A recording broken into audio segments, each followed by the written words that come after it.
Casey Anthony's location still remains a mystery this midday. She walked out of jail with her attorney, Jose Baez, shortly after midnight yesterday. Holly Bristow has more from the Anthony family lawyer who talked about Casey's future. There was some expectation, in part from Mr. Baez, that at least he was going to ask Casey if she wanted to talk to anybody. And I was expecting a phone call this morning, and it never happened. Right now, Cindy and George Anthony's attorney, Mark Lippman, is still waiting to hear from Casey Anthony's attorney, Jose Baez. He says they were in touch several times yesterday and that Baez even tried to get Casey's parents involved in his plan for when she walked out the doors of the Orange County Jail. I was in communication with Jose last night, and he made the suggestion of using my clients as decoys to have the media go over to his office and think that there was some sort of meeting over there.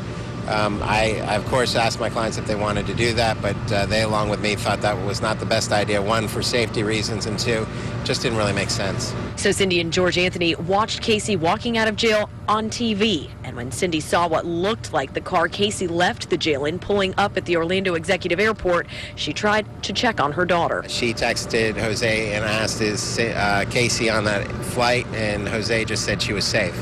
So that's not a yes, no, or I'm not telling you. It's just that was his entire text. Lippman says a promise was made. Baez would ask Casey if she wanted to call her parents. She's free. There's no reason she can't pick up the phone and call. There's no reason Mr. Baez can't pick up the phone and call.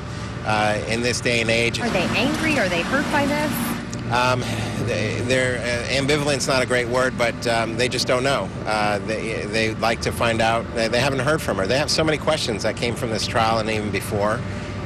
Big question is why, but they don't know. They want to hear from her. What other questions they have at this point? Everything that was presented at the trial certainly was not, as far as the opening statement, was nothing that ever happened in that family. So they want to go down that road eventually and see what was going on and why that was the defense they chose, if that was the defense she chose. As for where Casey is, her family is as in the dark as the rest of us. They certainly think she may need some medical help or mental help, and they just want to make sure that she takes care of herself. Lippman says the Anthony's biggest concern, Casey's immediate and long-term future.